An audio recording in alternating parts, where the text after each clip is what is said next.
This is problem 12.92. It's on page 777.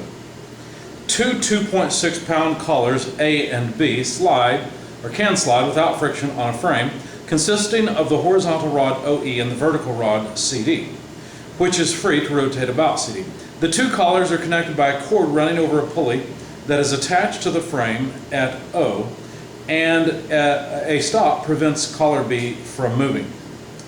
The frame is rotating at the rate theta dot equal 12 radians per second and the R equals 0.6 foot when the stop is removed, allowing collar A to move out along rod OE. Neglecting friction and the mass of the frame, determine for the position R equal 1.2 feet, A, the transverse component of the velocity of collar A, and B, the tension in the cord and the acceleration of collar A relative to the rod OE. Okay, so let's begin with a sketch of the problem. Here's our rod that's able to rotate.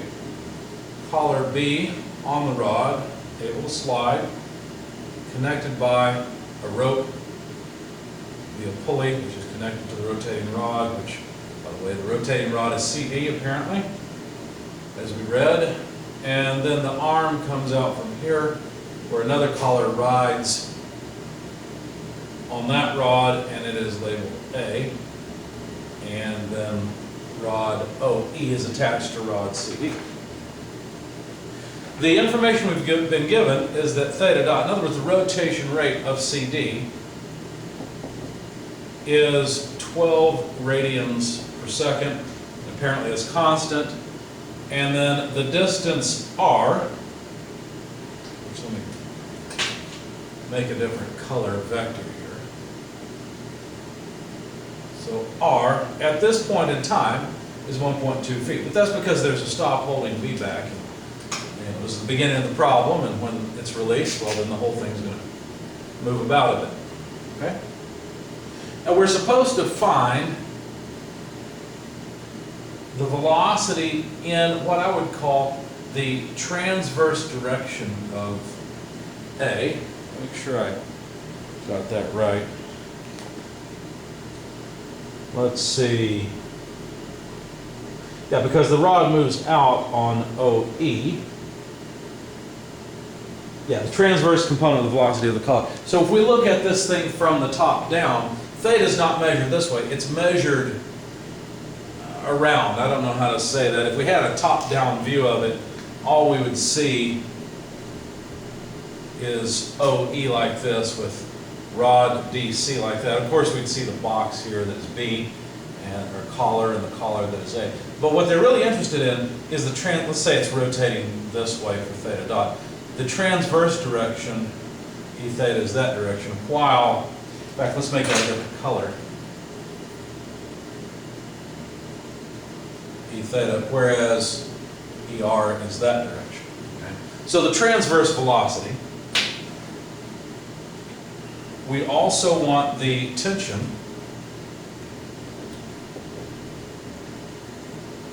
in this rope here that connects A and B. We want the acceleration of A, the block, or the collar, with respect to rod OE. And all of this at R equal 1.2 foot. So when we release it, what happens is A moves out a bit. Oh, wait a second. We can't begin. No, I wrote that down wrong. It doesn't begin at 1.2 foot. This begins at 0.6 foot. So when it moves out to 1.2 foot, we want to know what's going on, basically. Okay? Now let's start off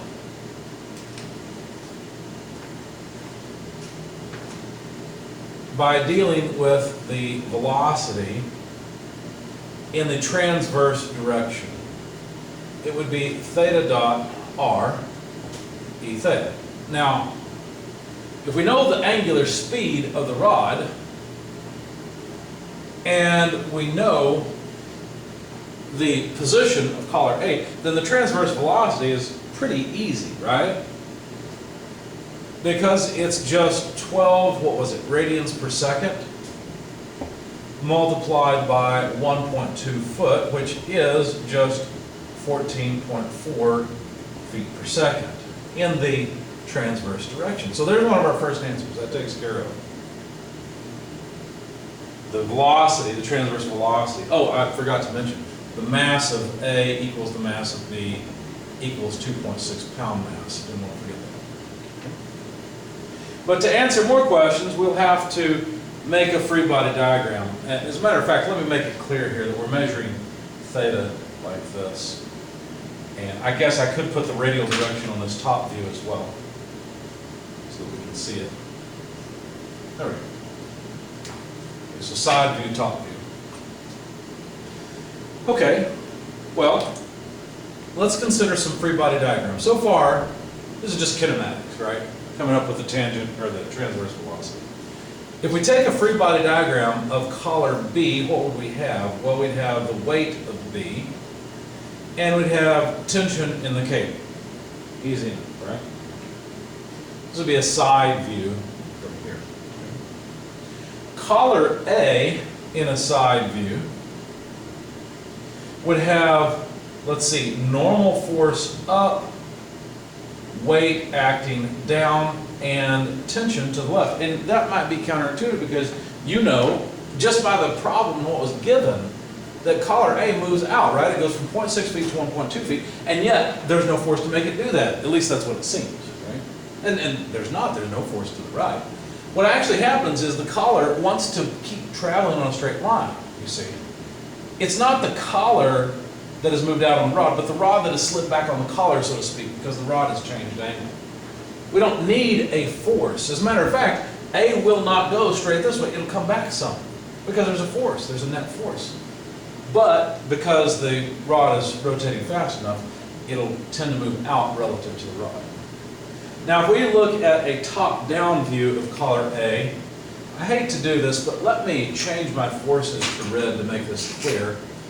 And let me add a free body diagram to the top view. I'll put it over with the top view that I've already drawn. I think that will make it clearer than what I put in my notes. So here's the tension T, which we can see here, but there must also be some force from rod OE onto the collar, okay? Or there could be. All right, so now we've got the problem set up. We've answered the question. In fact, I'll probably need the space. I should have erased it from the beginning. But let's just make a note, 14.4 feet per second, and that takes care of the first question, okay? So now let me get rid of this work. And now we've got some space. We could, for body A, we could sum forces in the radial direction. So in this direction, what forces do we see on body A? Well, that's easy, negative T, that's it. That's the only force on A in the radial direction, and so therefore it must be equal to the mass times the radial acceleration. But wait a second, radial acceleration is r double dot minus r theta dot squared when we're in radial transverse coordinates. Now, if we rearrange this just a little bit, we can find negative T plus mass times this second term, r theta dot squared, equals m r double dot. Let me call that equation 1.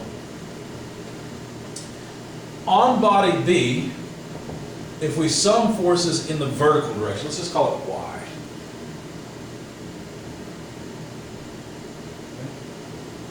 Well, then body B has tension acting upward, weight acting downward, and that must be the mass of the body times the acceleration in the y direction. Notice, with mass, I'm not differentiating between A and B because they have the same mass.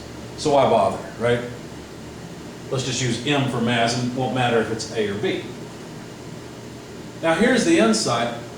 The acceleration of B and the acceleration of A are linked together.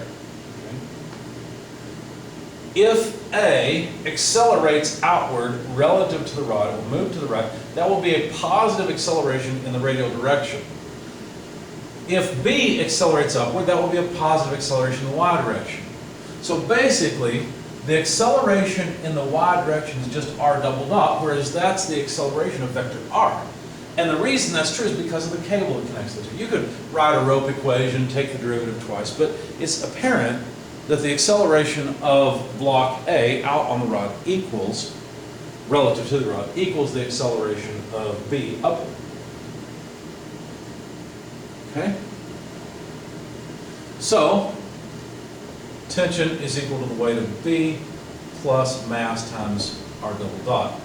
We'll call this equation 2. If we put 1 and 2 together, well, let's see. What would we get? Make sure I'm following my notes. Yeah.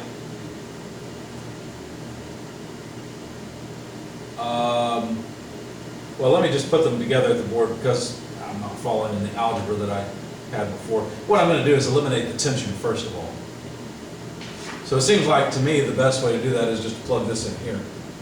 So we'd have what?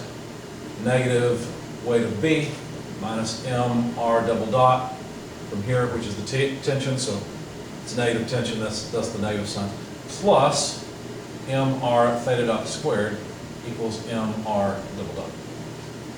Okay. And notice that the weight of B is just mg, isn't it? So we should be able to cancel all of the masses. And then if I solve for r theta dot squared, putting everything on the other side, I'd be left with r double dot here.